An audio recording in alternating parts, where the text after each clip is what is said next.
Recording. Do a 3 count. 3, 2, and. Welcome to Engineering Influenza Podcast from the American Council of Engineering Companies. And this week we are having our incoming Executive Committee orientation. That's a 2-day, really just information download, not only on XCOM roles, responsibilities, but then also essentially everything that we do here at ACEC National, department by department. And we have our incoming vice chairs coming in to take part in the orientation. And of course, our chair-elect, Gary Raba, is part of that as well. And I'm very pleased to have him on the program today. Gary, welcome to the podcast. Well, thanks, Jeff. It's awfully nice to leave a very warm Texas to come to a cold D.C. Yeah, cold, frigid D.C. Now, in theory, it's supposed to actually get warmer at the end of the week, but right now it's not nice. They always say there's only 2 people that can lie and get by with it. Yeah. One's a politician and one's a weatherman. Yeah, pretty much. Yeah. So exactly. We'll see whether warm or not.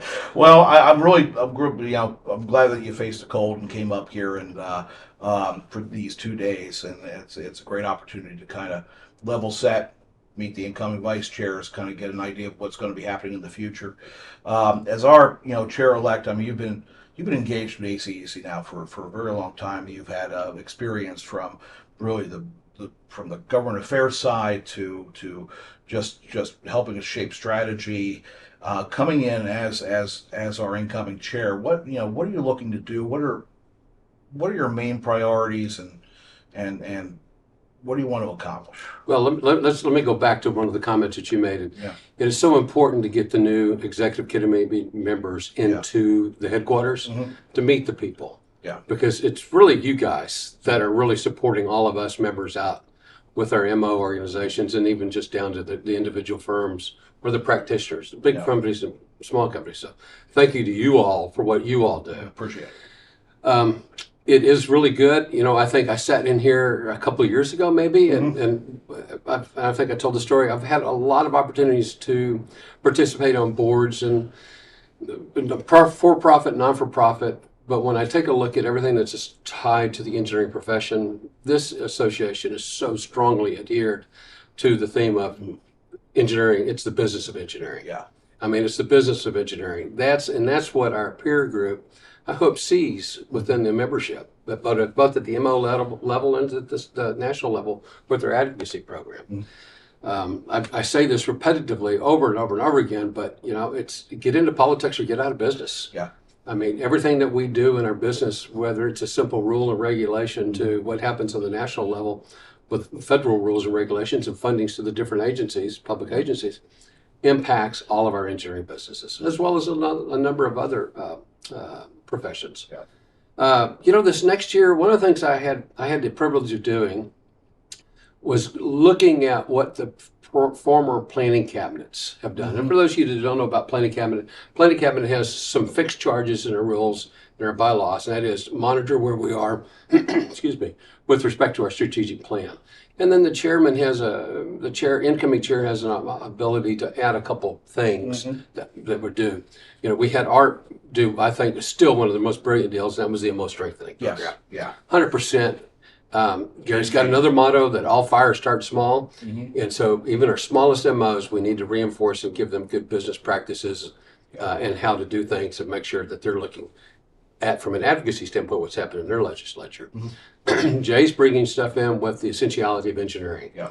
Workforce development. Things that really are not short term. They're long term. They are very long term. So when you say, when people say, Gary, what are you going to do? I'm like, when I go back and look over the last 6 years of planning cabinet, we had some really good ideas, but they died because it didn't get carried on to the next level. So we as an organization need to be thinking long term, not short term, a calendar year at a time. Yeah. But how do we take some of these really great ideas and make them Perfect. forever? Yeah. There's another association I belong to. I love what their motto is: today, tomorrow, forever. How do we make some of these things forever? Yeah. And we got to change that short-term mentality that we have to long-term. So, there's a couple of things I have in mind, but it's all about strengthening what we already have. and making sure we follow through with it. I think we benefit from having a lot of the infrastructure laid to get those things started and get them going for permanence. The roadshow, I think, is a good example. Working to get that established, getting the infrastructure in place, and then keeping it as a growth opportunity to address additional things. First essentiality, but now workforce. And that I look at that and I say, okay, 10 years down the line, what is the roadshow? Because it's not going to stop. It's just going to evolve into something else. Workforce development, same thing. Where do we find ourselves? I mean, in the question of workforce development, where do you think ACEC's sweet spot is? Is it, people are talking, K through 12, or is it going to be the middle school time, or is it going to be, university? Where do you see us best fitting? Easy answer is the leader. Yeah, we definitely have to be the leader. Not to knock all the other trade associations I belong to, but we're leaders, and we need to be leading. And where we're going to go to, every one of our peer associations that deals with engineering profession has some form of this already in the program, so the programs exist. Yeah. What we lack is a leader tying these all together in a coherent package, and that's where we need to be. Yeah, we need to be the company, the group that says, "You guys are doing this, and you're doing it great. Why replicate it? You guys are doing this, and it's great. You guys are doing this. Now let's tie these all together on a broader perspective, so we're not just reaching K through 12 or K through 16 for that matter. I guess 16 is college, but still, take all of these things together and combine them. It just makes sense. Yeah. Why go? We don't need to recreate something that already exists, but what we need to be is the leader in combining all of those efforts. I agree with you. I think it's that opportunity, and I think we have the vision, or at least the perspective, to be able to say, okay, everybody's doing something. Instead of reinventing the wheel, let's bring it under a common banner here. So it's not this group is doing workforce, or this work. It is the engineering industry, from the individual engineer to the business hiring those individual engineers. They're all singing from the same song sheet. And it's up to us to actually convene that and organize. 100%. And I think, I believe if we do that, and we put egos aside, we as an industry and a profession will be a hell of a lot better off in 5 years from now than we are right now. That's the way lawyers are. That's the way doctors are. And as far as, where we are and rating that, I mean, without the engineer, you're square one. You're right past that. We all address our market, our membership.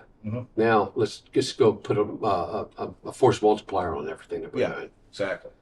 So how that was pretty non-committal, but but it's great to hear of it. So it's not just doubling down on the things that have been started, but it's making sure that we continue to do those things. I was looking at today, tomorrow, and forever. Yeah. What are we going to be doing forever? So that's what we got to do. What are you hoping to get out of the next 2 days? Get the newly elected executive committee members oriented to what we're doing. It's just a fire hose. I mean, it is 100%. It is a lot. A lot of them came prepared though, and during the interviews down in Austin when we had them, and so they've already done a lot of their homework. But now this is just kind of just being able to give them a refresher at a slower pace, and so that they can ask questions. Yeah, we're going to try and not make it death by PowerPoint. No, they don't reconsider what they're doing. Well, and they need to know what you all and how you all support. I mean, I can't think of any of you all at National that I haven't called or emailed or texted said, I need help with this. That's why we're here. That's exactly right. Yeah, that's the other thing, the MOs. I mean, I hope that the vice chairs help with their regions is just to remind them that we are here because their success is our success. I mean, the more wins we have at the state level, the stronger the federation is, the more capable we are to do the things that you just talked about. 100%. So we need to just beat the drum, keep the drum beat going. Yeah, and I think the three that we have in there now, we're excited to be here. Yeah. They haven't stopped talking yet, so okay. Now it's time for them to start listening a little bit what we're doing. But I think it's going to be very productive. I know it's going to be a very productive meeting. Well, fantastic. I look forward to you taking on the reins as board chair after Mr. Wolverton. And again, registration will be opening pretty soon for our spring convention in Washington this May. And That's where, as a ACEC member, come on down, take part in the advocacy, meet Mr. Raba, and get engaged as an ACEC member. And until then, I again thank you very much for being part of the program. Thank you. This has been Engineering Influence, a podcast from the American Council of Engineering Companies, and we'll see you next time.